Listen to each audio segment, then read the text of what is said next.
ఓం గం గణాధిపతయే నమః. హాయ్ అండి, అందరికీ నమస్కారం. మనం ఈరోజు ఈ వీడియోలో పవిత్రమైన పోలాల అమావాస్య ఈరోజు మీ పిల్లల క్షేమం కోసం ఈ మొక్కను పూజించినట్లయితే మీ పిల్లలకున్నన్ని దోషములు తొలగిపోతాయి.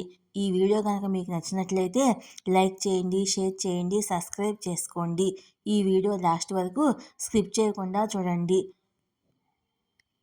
ఇలా చేయడం వల్ల ఈ వీడియో మరికొంతమందికి రీచ్ అవుతుంది. Please subscribe me, support me. Thank you for watching. September 2న పోలాల అమావాస్య. దీన్నే సోమవతి అమావాస్య అని కూడా పిలుస్తారు. ఈ రోజు హిందువులకు ఎంతో ముఖ్యమైనది. శ్రావణ మాసంలో చివరి రోజును పోలాల అమావాస్యగా నిర్వహించుకుంటారు.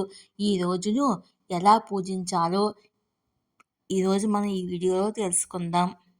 పోలాల అమావాస్య రోజు పూజించాల్సిన మొక్క ఇదే. పోలాల అమావాస్య హిందువులకు ఎంతో ముఖ్యమైన పండుగ. పూర్వీకులను గౌరవించే పండుగ ఇది. భక్తులు తమ పూర్వీకుల ఆశీర్వాదం పొందడానికి, ఆధ్యాత్మిక జ్ఞానం కోసము ఈ రోజున పూజలు నిర్వహిస్తారు. సోమవతి అమావాస్యను తెలుగువారు పోలాల అమావాస్య అని కూడా పిలుస్తారు. పోలాల అమావాస్య చేసిన పూజలు ఇంట్లోని పిల్లలకు యోగక్షేమాలు అందిస్తాయని నమ్మకము. ఎవరికైతే సంతానము లేదో వారు ఈ పండుగను చేయడం వల్ల వారికి పిల్లలు కలిగే అవకాశం ఉందని చెప్పుకుంటారు. మన తెలుగు పంచాంగం ప్రకారము సెప్టెంబర్ 2వ తేదీన శ్రావణ మాసములో చివరి రోజైన అమావాస్య వచ్చింది. అదే రోజు కొందరు సోమవతి అమావాస్యను లేదా పోలాల అమావాస్యను జరుపుకుంటారు. ఈ సంవత్సరము ముఖ్యమైన హిందూ పండుగ పోలాల అమావాస్య సెప్టెంబర్ 2 సోమవారము నిర్వహించుకుంటున్నాము. అమావాస్య తిథి ఎప్పుడు వస్తుందో, ఎప్పుడు ముగుస్తుందో మనం ఇప్పుడు తెలుసుకుందాము. అమావాస్య తిథి ప్రారంభము సెప్టెంబర్ 2 5:21 2024. అమావాస్య తిథి ముగింపు సెప్టెంబర్ 3 ఉదయం 7:26 ముగుస్తుంది. అమావాస్య పూజా సమయము.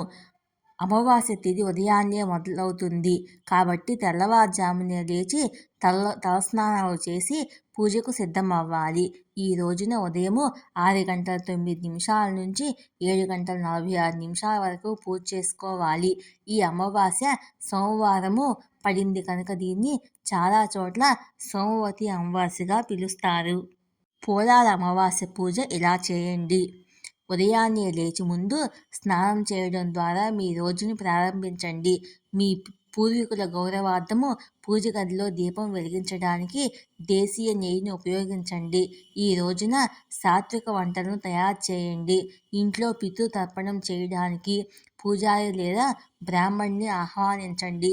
పూజారి లేదా బ్రాహ్మణుడికి ఆహారము, బట్టలు దక్షిణగా ఇవ్వండి. ఆవులు, కుక్కలు, కాకులు, చీమలు వంటి జంతువులకు ఆహారం పెట్టండి. పితృపూజ తర్వాత శివుడు, విష్ణువును ఆరాధించండి. వేద మంత్రాలను పఠించండి. అవసరమైన వారికి డబ్బు, బట్టలు, ఆహారము దానం చేయండి. సోమవతి అమావాస్య రోజున పిల్లల కోసం మనం పూజించాల్సిన మొక్క.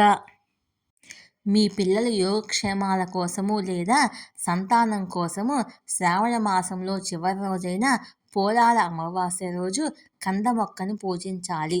కంద మొక్కను అమ్మవారిగా భావించి 9 వరుసల దారంతో పసుపు కొమ్మును కట్టాలి. అదే తోరము, ఆ తోరాన్ని కంద మొక్కకు కట్టి పూజించాలి. పసుపు కుంకుమలతో కంద మొక్కను పూజించాలి. ఇలా కంద మొక్కను పూజించడం వల్ల మీ పిల్లలకున్న సర్వదోషాలు తొలగిపోయి వారు ఆయురారోగ్యాలతో ఎటువంటి దిష్టి దోషములు లేకుండా ఉంటాయి. ఈ వీడియో కనుక మీకు నచ్చినట్లయితే లైక్ చేయండి, షేర్ చేయండి, సబ్స్క్రైబ్ చేసుకోండి. Please subscribe me, support me. Thank you for watching.